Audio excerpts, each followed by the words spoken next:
Hello guys, जानू here, one of your PTE tutor. आज बात करेंगे रिपीट सेंटेंसेस से रिलेटेड। रिपीट सेंटेंसेस को कैसे बेस्ट किया जाए, रिपीट सेंटेंसेस को कैसे परफेक्ट किया जाए। दो प्रॉब्लम सबसे ज्यादा हमें आती है। पहली प्रॉब्लम कि सुनते सुनते भूल जाते हैं कि क्या बोल के गया था, क्या बोलना था। और सेकंड प्रॉब्लम समझ सारा आ रहा है बट बोला नहीं जा रहा, डिलीवर नहीं हो रहा सेंटेंस।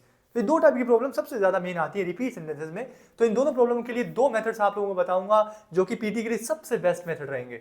उन दोनों के बारे में बात करेंगे, बारीकी से समझते हैं, बेसिक से समझते हैं, देन उसके बाद में ट्रिक्स का वे स्टार्ट करेंगे। तो सबसे पहला बेसिक ये आपको पता ही है कि नंबर ऑफ क्वेश्चन 10 to 11 आएंगे, as we all guys know. 30 marks इसके स्पीकिंग में रहते हैं और 30 मार्क्स इसके जाते हैं आप लोगों के लिसनिंग में। स्पीकिंग और लिसनिंग में इसका कंट्रीब्यूशन रहता है। कंट्रीब्यूशन के अकॉर्डिंग सबसे हाईली स्कोर्स में से एक है। ऑब्वियस सी बात है, सबसे मेन की पॉइंट क्या है कि जो इंसान रिपीट सेंटेंसेस बोल लेता है तो ऑब्वियस सी बात है वो राइट फ्रॉम डिक्टेशन भी बेस्ट कर लेगा। इसीलिए अगर आज आप लोग ये वीडियो को पूरा अंत तक देखेंगे, एक एक चीज को समझेंगे क्या मैं कहना चाह रहा हूं, तो ऑब्वियस सी बात है आपके repeat and right from dictation दोनों ही सॉल्व हो जाएंगे, जो कि पीटी के पिलर्स हैं। तो सबसे पहले बात किया अपन ने कि उसकी स्कोरिंग की और नंबर ऑफ क्वेश्चंस की। वर्ड लिमिट्स के अकॉर्डिंग ही आते हैं। ऐसा नहीं है कि किसी भी कितने भी वर्ड का सेंटेंस किसी को भी आ गया, किसी को बहुत ज्यादा सेंटेंसेस का आया, किसी को शॉर्ट आया, ऐसा नहीं है। एक टेक्निक है, एक प्रैक्टिकल रूप से ही आपको सेंटेंसेस दिए जाते हैं। 2 या 3 या 4 सेंटेंसेस आपको आएंगे जो 6 to 8 वर्ड्स की जिनकी एवरेज होगी। 2 या 3 सेंटेंसेस आएंगे जिनकी 8 या 10 वर्ड्स की एवरेज होगी। और जी हाँ, 2 या 3 सेंटेंसेस आपको लेंथ भी आ सकते हैं जिनकी लेंथ होती है 10 से लेकर 14 वर्ड्स तक की। और वो लास्ट में आते हैं। ऑलमोस्ट जो लेंथी सेंटेंसेस होते हैं वो लास्ट में रहते हैं। अब जो लास्ट में जो सेंटेंस आएंगे ना वही दिमाग में रहेंगे कि यार मेरे को तो रिपीट सेंटेंसेस लेंथी आ गए। लास्ट वाले सेंटेंसेस को कैसे सॉर्ट आउट करना है, पहले वाले सेंटेंसेस को कैसे बोलना है, सबके बारे में बारीकी से बात करेंगे। 3 तरीके से नंबर आप लोगों को पता किए जाते हैं इसके अंदर, पीटी के अंदर स्पीकिंग में। Fluency, pronunciation and content. Fluency will give you 5 marks, pronunciation will give you 5 marks and content will give you 3 marks. As we all guys know कि कंटेंट के मार्क्स लिसनिंग में जाते हैं। बट पहले क्या था कि जस्ट आपको कोई रिपीट सेंटेंस नहीं समझ आया तो आप इंग्लिश की कोई भी लाइन बोला हो। अगर आपको कोई भी रिपीट सेंटेंस समझ नहीं आता ना, इंग्लिश की कोई भी लाइन बोला हो, for example London is very beautiful country, I want to go there, आप ये भी बोल के आएंगे ना, फ्लुएंसी, प्रोनाउंसिएशन स्टिल परफेक्ट जाएगा आपका। बट अब इस चीज को चेंज कर दिया है, कंटेंट जीरो रहा बट फ्लुएंसी, प्रोनाउंसिएशन फिर भी आपका फुल जाता था। बट अब ऐसा नहीं है। पिछले कुछ 5, 6, 8 महीनों से मैं देख रहा हूं कि सिर्फ फ्लुएंसी के मार्क्स अब नहीं है। पीटी ने क्या चेंजेस किया कि अगर कंटेंट है तभी फ्लुएंसी, प्रोनाउंसिएशन मिलेगा, कंटेंट नहीं तो कुछ भी नहीं। यही चीज सभी टेम्पलेट वाले टास्क में भी वैलिड होती है कि कंटेंट होगा तभी बाकी चीजों के मार्क्स मिलेंगे। तो पहले चल जाता था कि अगर आपको कुछ समझ नहीं आया तो कुछ और इंग्लिश की लाइन बोल दो, फ्लुएंसी, प्रोनाउंसिएशन तो स्टेबल रहेगी ना, वो तो मार्क्स पक्के रहे। बट अब ऐसा नहीं है, कंटेंट बोलेंगे तभी फ्लुएंसी, प्रोनाउंसिएशन स्पीकिंग में मिलेगा, अदरवाइज नहीं मिलेगा। तो कंटेंट फोकस्ड होना है हमें, कंटेंट को कैसे पिकअप करना है, कैसे बोलना है, सबके बारे में बात करते हैं। सबसे पहले हम किस तरीके से करेंगे, किस तरीके से आपकी लिसनिंग पावर भी इंप्रूव हो जाएगी, किस तरीके से आपका बोलने का वे भी इंप्रूव हो जाएगा, उस मेथड पे चलते हैं। और मैं पर्सनली आप लोगों को अटेम्प्ट करके भी बताऊंगा रिपीट सेंटेंसेस। तो फर्स्ट मेथड, मेरी स्क्रीन आप लोगों को शो हो रही होगी। एक लाइन लिखी है मैंने, if you have any questions in exam please raise your hands. ये आप लोगों को रिपीट सेंटेंस आया फॉर एग्जाम्पल। अब आप लोगों को लग रहा है कि मैं पहले दिन से ही आते सुन के सारा 100% डिलीवर कर दूं, जो कि नहीं हो रहा। क्योंकि जो हम एक्स्ट्रा वर्ड लगा रहे हैं ना, if in the exam in the question of the raise of the hands, तो ये of the, in the, is the यही आ रहा है, कंटेंट नहीं आ रहा। कंटेंट होगा तभी फ्लुएंसी, प्रोनाउंसिएशन मिलेगा। कहने का मतलब अगर आपने 3-4 वर्ड बोले हैं तो 0 नंबर मिलेंगे। मान लो आपने इतना बोल दिया, if you have, is the, on the, am the, it is very important, I am good, I am happy, नहीं मिलेगा आप कुछ भी स्कोर। अगर आपके एटलीस्ट 5 वर्ड या 4 वर्ड हैं तब हो सकता है कंटेंट के मार्क्स मिले। जब आपके 4-5 वर्ड बोलने हैं आपने तब कुछ ऐड ऑन कीजिए, कोई दिक्कत नहीं है, फिलर ऐड करें, कोई दिक्कत नहीं, क्योंकि 4-5 वर्ड के अकॉर्डिंग आपको कंटेंट देगा। 3-4 वर्ड बोले हैं तब कुछ भी नहीं देगा। ये पहली बात तो समझ लेना। फिर हम क्या करते हैं, if you have in the question in the exam in the examine of the question in the hands, हमें लगता है वाह यार 7-8 वर्ड्स हो गए, पर 0 है क्योंकि कंटेंट बीच में कुछ भी नहीं था। If the, on the, is the, am the, are the था। कंटेंट फोकस होना है। कंटेंट के लिए पहली लाइन में लिखी है आप लोगों को, if you have any questions in exam please raise your hands. अभी आप लोगों ने 3 दिन का मैं आपको मेथड बताता हूं, 3 दिन में मेरे ख्याल से सबकी इंप्रूवमेंट आ जाएगी। 3-3 दिन स्टेप बाय स्टेप करना है, थोड़ा सा कंट्रोल करना पड़ेगा, थोड़ा पेशेंस का काम है। रातों रात इंप्रूव हो जाए, किसी किसी को हो भी सकते हैं जिनका लिसनिंग पावर ऑलरेडी वेल है, वो शायद इस चीज को रातों रात समझ लेंगे और बेस्ट हो जाएंगे हाथों हाथ इस वीडियो के बाद ही, आई कैन गारंटी। तो पहला मेथड क्या करना है आप लोगों ने, जिसको भी समझ आता है चाहे नहीं आता, पहला ट्राई करना है कि आपको लग रहा है कि आप सारा बोल लेते हैं। आज अपना टेस्ट लेके देखो कि क्या मैं 3-4 वर्ड बोल लेता हूं क्या। कोई सेंटेंस चला, if you have any question in exam please raise your hands, इतना बोल के रुक जाओ, इफ यू हैव एनी। अब आंसर मैच करो कि 4 वर्ड करेक्ट बोले हैं क्या, इफ यू हैव एनी, ना कि इफ इन दी हैवी ओनी, ये सब नहीं करना। इफ यूअर्स हैव एनी, ये सब भी नहीं। If you have any, 4 word, 3 या 4 वर्ड पहले बोल सकते हो क्या? 2-3 दिन सिर्फ इतनी ट्राई करो। सारा समझ आ रहा है मत बोलो, लास्ट का बीच का कुछ नहीं। एक बार स्टार्टिंग के 4 वर्ड कैरी करनी ट्राई करो कि स्टार्टिंग के 4 वर्ड बोल लेते हो क्या? 3 दिन में स्टार्टिंग के 4 वर्ड बोलने लग जाओगे।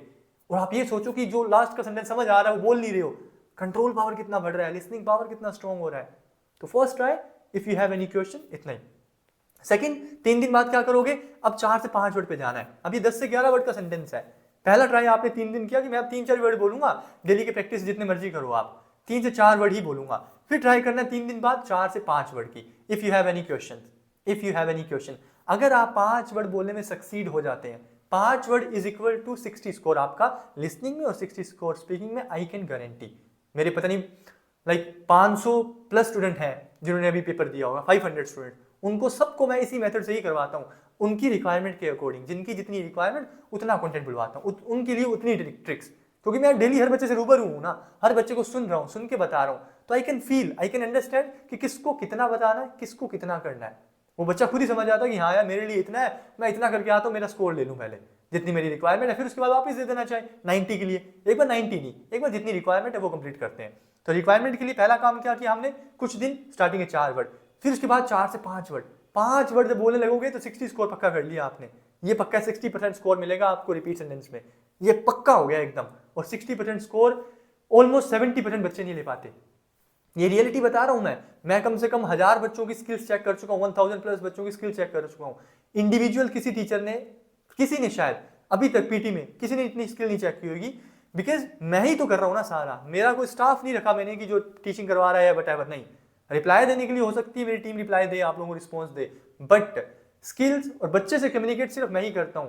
तो आई नो वेरी वेल कि मैं कितने बच्चों की स्किल चेक कर रहा हूं, कितनी लूज आती है स्किल और कितनी हाई आती है, क्या रिपीट आता है क्या रिपीट नहीं आता, एवरीथिंग जो डेली बेसिस पे चल रहा है। और पिछले 4 साल से ये कर रहा हूं मैं, ना कि कोई टीचर मेरे सोल्व कर रहे हैं या फिर मैं लेक्चर देके जा रहा हूं। दैट्स व्हाई आई नो कि 5 वर्ड अगर जो बच्चा बोल लेता है 60%, और 5 वर्ड 70% बच्चे नहीं बोल पाते। आपको लगेगा कि आप बोल दोगे, आप सीक्वेंस में बोल के देख लो, आपके मैच नहीं करेंगे, इन the of the and the ऐसा कुछ आ जाएगा। करेक्ट 5 वर्ड बोल लोगे तो स्कोर 101% आ गया, 60%। देन उसके बाद 3 दिन में ट्राई करनी है, 6 दिन का प्रोसेस हो गया ये, 3 दिन कंट्रोल किया, पेशेंस रखा, फिर नेक्स्ट 3 डेज ट्राई करनी है 5 से 6 वर्ड बोलने की। अगर आप 5 से 6 वर्ड बोलने लगे तो बधाई हो, आप 8 से 9 वर्ड बोलने लग गए हैं। जस्ट अगर जो इंसान स्टार्टिंग का 5-6 वर्ड बोल सकता है, लास्ट का 3 या 2 वर्ड ऑटोमेटिकली बोला जाएगा। अगर आप इतना बोलने लग गए ना कोई sentence, if you have any question in exam raise your hands, बोलने की जरूरत नहीं है, याद करने की जरूरत नहीं है, लास्ट वाला ऑटोमेटिकली बोलोगे। अब याद भी कैसे रखना वही बताऊंगा। अभी के लिए इतना कि पहले कुछ दिन 4-5 वर्ड से स्टार्ट करना है, 3-4 वर्ड से, फिर 5-6 वर्ड, फिर 6-7 वर्ड, बस 6-7 वर्ड स्टार्टिंग की बोलनी ट्राई करनी है, लास्ट वाले को ध्यान ही नहीं देना। जब ये अच्छे हो जाए 6-7 वर्ड, फिर क्या ट्राई करोगे? चाहे आगे से बोल दो, चाहे बीच से बोल दो, चाहे लास्ट से बोलो, तीनों ही मेथड सही है। कि चाहे आप लास्ट से भी बोल सकते हो, आप स्टार्टिंग से भी बोल सकते हो, थोड़ा बहुत वर्ड आगे पीछे भी हो जाए, चलो कोई दिक्कत नहीं है। ज्यादा आगे पीछे मत करो, उससे आपका कंटेंट बिगड़ जाता है, प्लस आपका फ्लो, कॉन्फिडेंस नहीं दिखता। फ्लो भी तो रखना है ना हमने, क्लियर प्रोनाउंसिएशन भी तो रखनी है। तो 5-6 वर्ड जिस दिन आप स्टार्टिंग के बोलने लग गए, आप लास्ट वाले उसके साथ 1-2 वर्ड भी बोलने लग जाएंगे, थोड़ा वर्ड आगे पीछे करके, तो 6-7-8 वर्ड का कंटेंट आने लग जाएगा। और 7 to 8 वर्ड्स मतलब आप 80 स्कोर ले सकते हो, मतलब 8 बैंड तक स्कोर जा सकता है 7 to 8 वर्ड। और सबको फीलिंग आती होगी मैं 8 वर्ड बोलता हूँ, पर कोई भी नहीं बोलता एग्जाम में, क्योंकि सब क्या करते हैं, if in the exam in the option of the hands, क्या of the in the am the at the, hand होता है हैंड्स बोल देते हैं, क्वेश्चन होता है क्वेश्चंस बोल देते हैं, क्वेश्चन होता है तो क्वेश्चनड ईडी निकल जाता है, तो इसके नंबर थोड़ी ना मिल रहे हैं, ये तो सिर्फ प्रोनाउंसिएशन है। कंटेंट कहाँ है? कंटेंट होगा तो फ्लुएंसी प्रोनाउंसिएशन है। That's what I am trying to say. अब ये मैंने आप लोगों को, इतने बात मैंने आप लोगों को समझा दिया है। अब मैं आपको थोड़ा सा अटेम्प्ट करके बताता हूं, then you will know. So let's start. मेरी स्क्रीन आप लोगों को शो हो रही होगी। अब मैं आप लोगों को कुछ अटेम्प्ट करके बताता हूं repeat sentences, what I am trying to say. कि मैंने रिपीट सेंटेंसेस ओपन किया साइट, एंड ये प्रेडिक्शन फाइल ओपन किया, रैंडमली किसी पे क्लिक किया, और ये मैं सुनता हूं अब। We often ask our students to get access to all sorts of services. We often ask our students, check करना है मेरे को, we often ask our students, 3, 4, 5 words correct हैं, इनफ है। नेक्स्ट सेंटेंस मेरे को सारा आता है, नहीं लेना देना। Try to get through it as soon as possible. Try to get through as, try to get through as मैंने लगा दिया, इसकी जरूरत नहीं थी, वो चलो एज कंटेंट में काउंट हो गया क्योंकि थोड़ा आगे जाके है, बट सीक्वेंस में 4 वर्ड करेक्ट है ना, बहुत बढ़िया है। अब 3 दिन मान लो मैंने इतना ट्राई किया, सुना ध्यान से, सिर्फ इतना ही बोला। अब Scientific पाँच से छः word. beneficiary to space exploration is frequently questioned. Space exploration is frequently questioned. मैंने लास्ट के बोल दी क्योंकि मैंने ध्यान नहीं दिया स्टार्टिंग वाले पे, पर लास्ट वाले करेक्ट है। अब स्टार्टिंग वाले, The result of the experiment indicates that further research is needed. The results of the experiment is, अब चेक करते हैं। The result of the experiment is, अब इसके अंदर है बट मैं सीक्वेंस को काउंट करता हूँ, इसका भी नंबर मिलेगा। The result of the experiment 5 words correct है। अब अगर मैं सिर्फ इतना ही ट्राई करूँ कि मेरे को स्टार्टिंग के 5-6 वर्ड बोलने हैं तो मैं इजीली बोलने लग जाऊंगा 6-7 दिन बाद। लेना देना ही मत रखो, लास्ट वाला भूलना ही क्यों है, स्टार्टिंग में ध्यान। अब कई बच्चे कहेंगे कि सर हम भूल जाते हैं साथ साथ, तो आप क्या कर सकते हो, लिपसिंग याद रखने के लिए 3-4 वर्ड में बोलो। फॉर एग्जाम्पल मेरी लिपसिंग नोट करना, मैं आपको गुनगुना के बता रहा हूँ। The bus for London bus will for leave London. 10 minutes later than planned. The bus for London leave 10 minute later. वो नहीं बोलना, बट मैंने ज़्यादा बोल दिया, थोड़ा कम। That's it. मैंने गुनगुना के बताया, आपने क्या करना है सुनते सुनते बस 3 वर्ड बोल लिए। तो 3 वर्ड जिसने लिपसिंग कर ली, 5-6 वर्ड ऑटोमेटिकली निकल जाएंगे इजीली। नहीं तो क्या होगा, 3-4 वर्ड स्टार्टिंग के, लास्ट वाले 2 वर्ड बोले जाएंगे।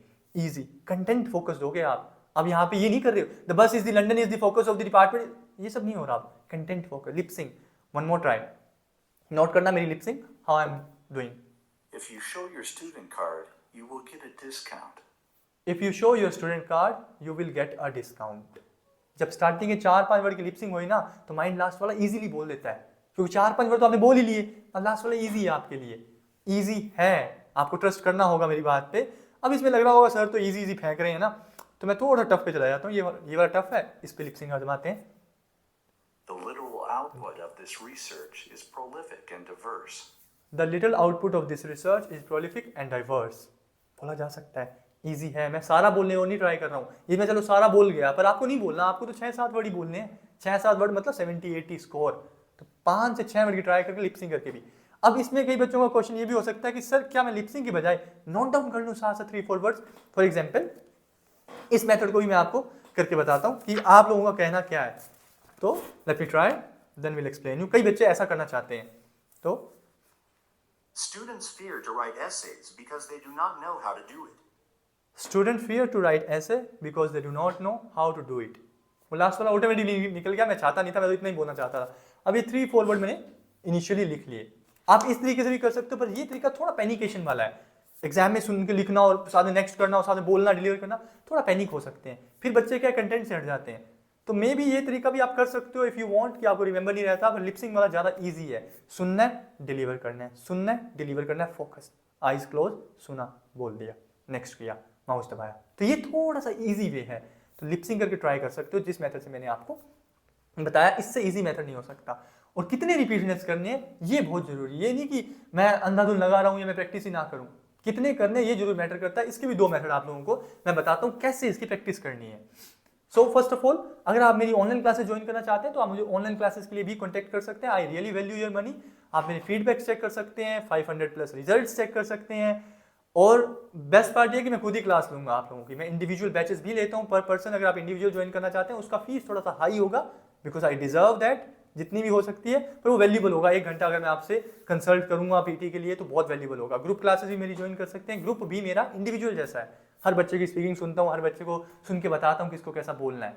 जब तक किसी को सुनूंगा नहीं तो बताऊंगा क्या, तो वो तो फिर वो हो गया ना कि 50 बच्चों का बैच लेके लेक्चर देके चला गया। तो वैसा नहीं करूंगा, आप लोगों को सुनूंगा। आप लोगों के टेस्ट भी मैं ही चेक करता हूँ। तो you can join for my online classes as well. Online classes के लिए ही मुझे कॉल करिएगा। इसके अलावा आप मुझे कॉल नहीं करना, मैसेज कर सकते हैं इंस्टाग्राम पे, जब मर्जी मैं आपको रिप्लाई करूंगा डाउट्स के लिए। क्लासेस के लिए आप कॉल करिएगा। जिन भी बच्चों के पेरेंट्स नहीं है, मॉम एंड डैड नहीं है, तो I will support them by my side. आप मुझे कॉन्टेक्ट कर सकते हैं एनी टाइम। आप लोगों की क्लासेस मेरी तरफ से एकदम फ्री हैं। जब तक पीटी नहीं होती आई कैन गारंटी मैं आपको बैंड दिलवाऊंगा। आपको पूरी सपोर्ट करने के लिए तैयार हूँ। आगे वीज़ा के लिए भी मैं आपको कंसल्ट कर दूंगा। ये नहीं कि मैं पैसे लगा दूंगा, बट मैं जितना कर सकता हूँ मेरी तरफ से ऑब्वियसली करूंगा। अगर आपके मॉम और डैड दोनों नहीं है, पेरेंट्स नहीं है, तो आप मुझे कॉन्टेक्ट कर सकते हैं। मैं आपको फ्री में क्लासेस प्रोवाइड करवाऊंगा। तो किसी के भी आपके कोई दोस्त या फिर कोई बहन या कोई भी हो, आप उनको शेयर कीजिएगा जो अफोर्ड नहीं कर सकते क्लासेस एंड उनके पेरेंट्स नहीं है, तो मैं उनको सपोर्ट करने के लिए रेडी हूँ। एकदम फ्री क्लासेस मैं उनको पढ़ाऊंगा एंड मेरी जिम्मेवारी है कि उनके बैंड दिलवाऊंगा, क्योंकि मेरे को पीटी ने बहुत कुछ दिया है, आप लोगों ने बहुत कुछ दिया है, तो इतना सा तो कॉन्ट्रीब्यूशन मैं कर ही सकता हूँ। बिकॉज मैं ऑलरेडी हेल्प करने के लिए आपके लिए रेडी हूँ। तभी कहता हूँ आप मुझे डाउट पूछेंगे तो मैं ही रिप्लाई करता हूँ, मेरी टीम रिप्लाई नहीं करेगी डाउट के लिए, ये फॉर श्योर। तो द नेक्स्ट थिंग इज कि कैसे प्रैक्टिस करनी है आपको। देखिए 100 रिपीट सेंटेंसेस करने हैं डेली बेसिस पे आप लोगों ने। On a daily basis you need to practice 100 repeat sentences. अब ये 100 रिपीट सेंटेंसेस किस तरीके से करने हैं, जिसमें से ऑलमोस्ट 30-40 जस्ट लिसन करो, बोलो मत। बोलने कितने 50, 60, 70, एटलीस्ट 30 रिपीट सेंटेंस पूरे दिन में सिर्फ लिसन करने हैं कि मतलब मैंने नेक्स्ट किया। It is expected that all students have their own laptops. बस ऑब्जर्व कर लो, मन में सोच लो, बस आंसर देख लो, पढ़ लो, साथ साथ बोल लो। It is expected that all students have their own laptops. इतना काम आप लोगों ने करना है कि ऑलमोस्ट 30 to 40 रिपीट सेंटेंसेस आप लोगों ने डेली बेसिस पे लिसन करने हैं एंड 50 to 60 बोलने हैं। इसी मेथड से चलोगे तभी आप लोगों का स्कोर आएगा और ऑब्जर्वेंस मिलेगी कि यार इतना इजी सेंटेंस है मैं क्यों नहीं बोल पा रहा। सुनना अच्छा होगा, सुनना बेहतर होगा। And thank you very much. इसके अगली वीडियो मुझे किस टाइप की बनानी चाहिए आपको कमेंट बॉक्स में मुझे कमेंट करके बताना है। And do follow me on Instagram और सब्सक्राइब जरूर करना अगर आपको लगता है कि मैंने थोड़ा सा भी आपको वैल्यू दिया है तो। Thank you very much.